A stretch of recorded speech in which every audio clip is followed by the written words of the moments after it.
Welcome to the Massive Iron Channel. I'm Steve Shaw, editorial director at tigerfitness.com and Muscle and Brawn Nutrition CEO, also known as the Big Hairy Ugly Dude.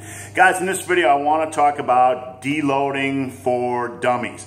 Deloading for non-competitors or competitors in the off season who don't have a powerlifting meet coming up or a bodybuilding contest coming up. They're just kind of in the off season trying to make sweet gains.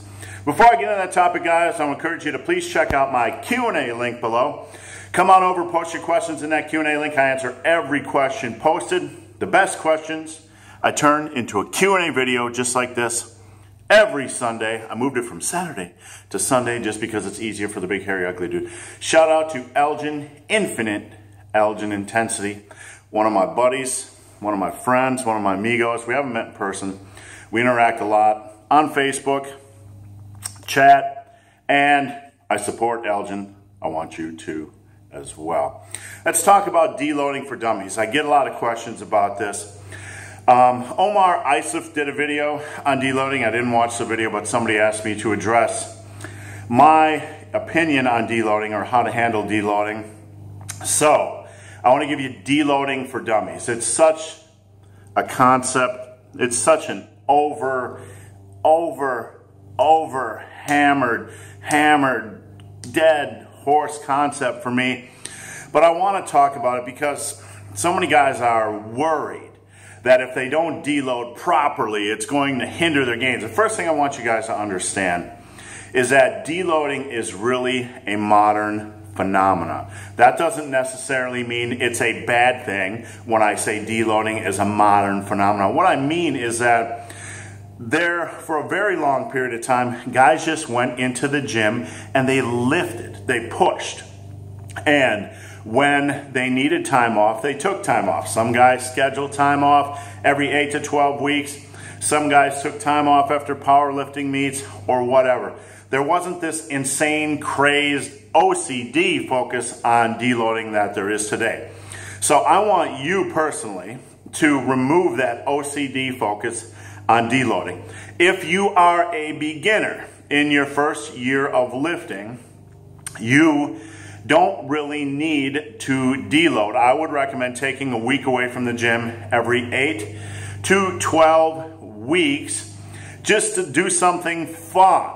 Just to do something fun. Go on vacation, get a break from school, do something that isn't the gym so you can come back and feel refreshed. Now, as an intermediate lifter, this is just my approach to deloading. As an intermediate lifter, I prefer an auto-regulated, I prefer a more intuitive type of deloading. I never schedule deloads. Again, this is for the non-competitor. This is for the average Joe or the competitor in the off-season. I never scheduled deloading. I would listen to my body, and I think this is the best method for 99.9999% of you. The other 0.00001 that are OCD, go ahead and deload and plan your deloads. I don't like planning deloads because I feel it's a waste.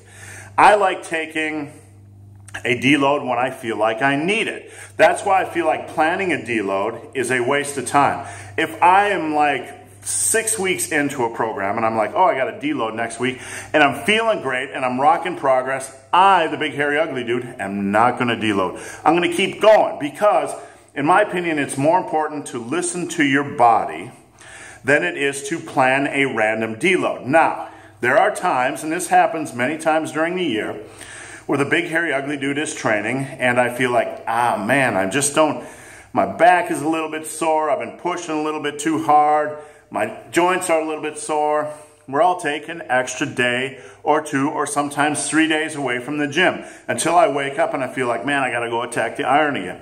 So I prefer to take that approach to rest. I don't like to call it deloading because I'm not really deloading the weight. During my regular training, I balance volume, intensity, and frequency, so I'm not overreaching for the most part. Sometimes I overreach accidentally. But I don't go in and go heavy, heavy, heavy, heavy. I don't train stupid all the time to the point where I need to deload from the weight. So I prefer to keep things intuitive. I think 99.99999% of you, 9 to infinity, can just use things in a more intuitive, auto-regulatory type of way. Just when you start to feel like crap, take an extra day off. If you wake up after that day and you feel like crap again, take an extra day off. If you still feel like crap, take an extra day or two and eat a lot of food. Eat a lot of food. I think this is the best method for most of you guys, and it prevents the planning a deload and then getting to that deload week and feeling like, man, I feel good, I could be crushing it. There's nothing worse than feeling good and making good progress and having it halted because of a deload. So don't be OCD about deloads. Don't be OCD about deloads. Unless you're doing a program where you're doing frequent squatting or small off or Psycho or something that is overreaching, then you really don't need to plan a deload. You really don't need to plan a deload. Unless you're doing a specialty program. So that's just my opinion, my approach on deloading. You are not going to lose gains if you don't deload every X amount of weeks. I know there are trainers out there who have big names and roll around on these other websites who do videos and like, research says that you must deload every bar and it will maximize blah. That's probably true when you're a near advanced lifter. But most of us can get by with just intuitive deloading.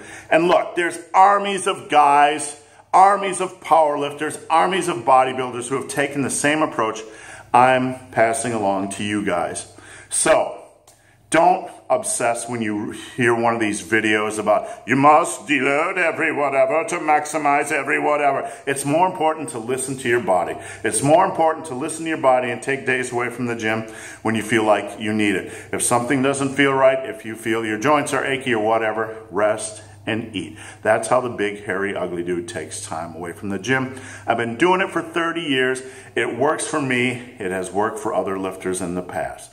So guys, hope this video has been of some help. If you have any questions or comments, again, hit up my Q&A link below. I answer every question posted. And if you've made it this far in this video and have yet to subscribe to my channel, please do. I'd appreciate your support. So guys, as always, thanks for watching. Have a great day. Gains. I actually lift.